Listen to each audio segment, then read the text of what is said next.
السلام علیکم، یہ خان ٹی وی ہے۔ میرا نام ہے ممتاز خان۔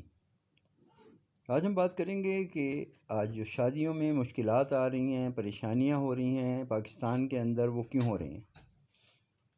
کیونکہ اللہ کا حکم اور مسلمانوں کی شادی کس طرح سے ہونی چاہیے، اس کے لیے اللہ کے احکامات کیا ہیں، یہ ہمیں سمجھنا ہوگا۔ تو 3 چیزیں ہیں جو کہ ضروری ہیں، جو اللہ کا حکم ہے: نکاح، گواہ اور مہر۔ یہ 3 چیزیں لازمی ہیں شادی کے لیے، اس کے علاوہ کوئی بھی سنت عمل نہیں ہے۔ ولیمہ اگر آپ کر سکتے ہیں کر لیں، ایک خوشی ہے، تھوڑا سا ولیمہ کر لیں، 4 آدمی ہو 10 آدمی ہو، فیملی کے لوگ اکٹھے ہو جائیں، ولیمہ ہو جائے گا۔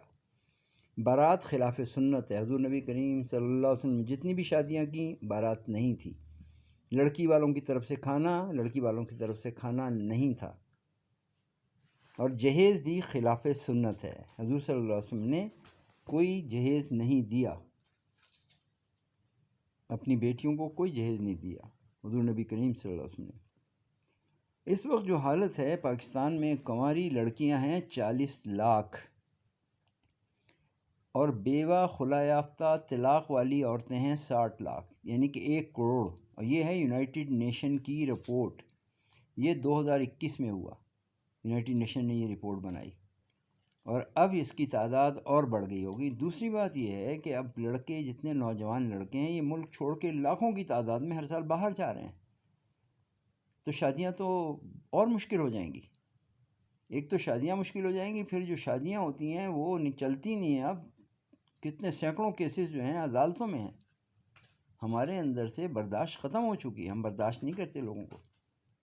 چونکہ ہم شادیاں جو کرتے ہیں ان میں ہم جن چیزوں کو دیکھتے ہیں ان کو نہیں دیکھنا، ہم نے تو دیکھنا ہے کوئی بندہ دیندار ہو، شریف فیملی ہو، اچھے لوگ ہوں، بس یہ دیکھنا ہے۔ تو ہم جب ڈگریوں کی میچنگ شروع کرتے ہیں، پی ایچ ڈی کے لیے P H D, M S C کے لیے ایم ایس سی، ڈاکٹر کے لیے ڈاکٹر، انجینئر کے لیے انجینئر، جب ہم یہ میچنگ شروع کرتے ہیں، یا پھر ہم یہ دیکھتے ہیں کہ جی برادری، یہ برادری ہونی چاہیے، یہ ہونی چاہیے، یہ نہیں ہو تو ہم نہیں کریں گے۔ بچی بیچاری بیٹھی ہوتی ہے، وہ تو نہیں بول رہی ہوتی۔ یہ ہمارے والدین جو بڑے بزرگ ہوتے ہیں، بھائی ہوتے ہیں، یہ برادریاں ڈھونڈ رہے ہوتے ہیں کہ بھئی اس برادری میں کریں گے، ہم اپنی برادری میں کریں گے۔ وہ بوڑھی ہو جاتی ہیں بچی، عمریں گزر جاتی ہیں ان کی، اور شادیاں نہیں ہوتی۔ اب اور شادیاں مشکل ہوتی جا رہی ہیں روز بروز، مگر کیونکہ گھر والے بہت زیادہ انٹرفیئر کرتے ہیں۔ اصل میں شادی جو ہے وہ لڑکے اور لڑکی کی مرضی ہونی چاہیے، اور مگر والدین سے بات کر کے، والدین کی شمولیت اور والدین کا فیصلہ یہ بھی اہم ہے، مگر یہ بھی اہم ہے کہ لڑکی اور لڑکوں سے پوچھا جائے۔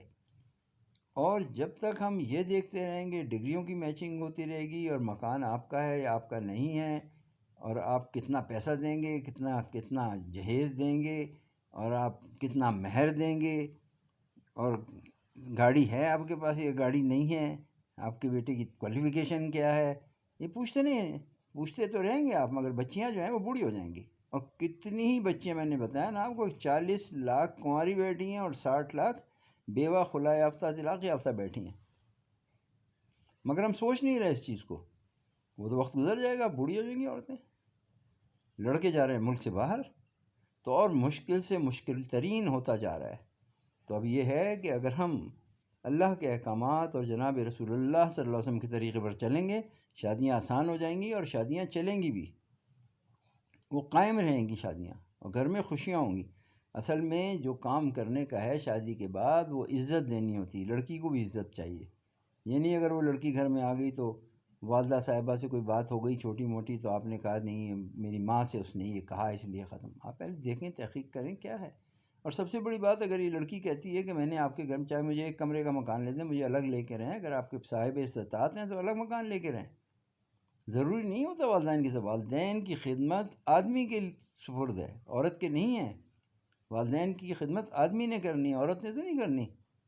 اس بات پہ کہ جی میری والدہ نے کو یہ کہہ دیا اور والدہ نے یہ کہہ دیا، اس پہ آپ چھوڑ دیں تو بچوں کی بھی زندگی تباہ، اپنی بھی زندگی تباہ، پھر تو معاشرہ ہی تباہ ہو رہا ہے نا۔ تو اس لیے عورت کو بھی عزت چاہیے، عورت کو عزت دیں، اس کو اس کا مقام دیں، اس کو خوش رکھیں۔ اور اللہ پاک نے تو اس کی ساری ضروریات جو ہیں شادی کے بعد آدمی نے عورت کی پوری کرنی ہوتی ہیں۔ عورت نے تو کچھ نہیں کرنا ہوتا، وہ نوکری کرے نہ کرے، پیسے کمائے نہ کمائے، کچھ نہ کرے، اس کی مرضی ہے۔ اب آدمی کی ذمہ داری ہے کہ وہ بچوں کا بھی کرے، اپنی وائف کا بھی کرے۔ والدین کو رکھنا ہے تو ساتھ رکھیں یا الگ رکھیں، مگر ذمہ داری آپ کی ہے، آدمی کی ذمہ داری، عورت کی کوئی ذمہ داری نہیں آپ کے والدین۔ کہاں لکھا ہوا ہے کہ عورت کی ذمہ داری ہے والدین؟ کوئی نہیں۔ جب اس کی اسلام ہمیں اجازت دے رہا ہے کہ اب الگ گھر کے لے کے رہ سکتے ہیں، تو گھر اپنے والدین کے گھر کے نزدیک کہیں گھر لے لیں، اس میں رہنا شروع کر دیں، ورنہ پھر زندگیاں خراب ہو رہی ہیں اس سے۔ والدین کی خدمت آدمی کے اوپر فرض ہے کہ وہ اپنے والدین کی خدمت کرے، ان کا خیال کرے، ان کی صحت کا خیال کرے، ان کے ساتھ ادب کے ساتھ رہے، مگر بیوی کا بھی ادب ضروری ہے، وہ بھی ماں ہے۔ اگر آپ کی ماں ہے تو بیوی بھی تو ایک ماں ہے بچوں کی، تو اس بیوی کو بھی عزت چاہیے، اس کو عزت دیں۔ دوسرے بہت سے لوگ یہ کرتے ہیں، ملک سے باہر چلے جاتے ہیں، 30 سال کے لیے سعودی عرب چلے گئے یا گلف میں چلے گئے، اب آتے ہیں 1 مہینے کے لیے بھی نہیں، 15 دن کے لیے آتے ہیں، سال کے اندر 15 دن رہتے ہیں اور چلے جاتے ہیں۔ وہ بیچاری عورت جو ہے 20 یا 30 سال اکیلی رہتی ہے، یہ کیا شادی ہے؟ یہ شادی ہے؟ عورت اور مرد کا ساتھ رہنا، بچوں کی تربیت کرنا، یہ ہے شادی۔ اس سے بہتر اپنے ملک میں رہ لیں، چاہے جیسا بھی ملک ہے، جیسے بھی حالات ہیں، اپنے یہاں رہیں، اپنے بچوں کی آپ تربیت تو کر سکتے ہیں نا۔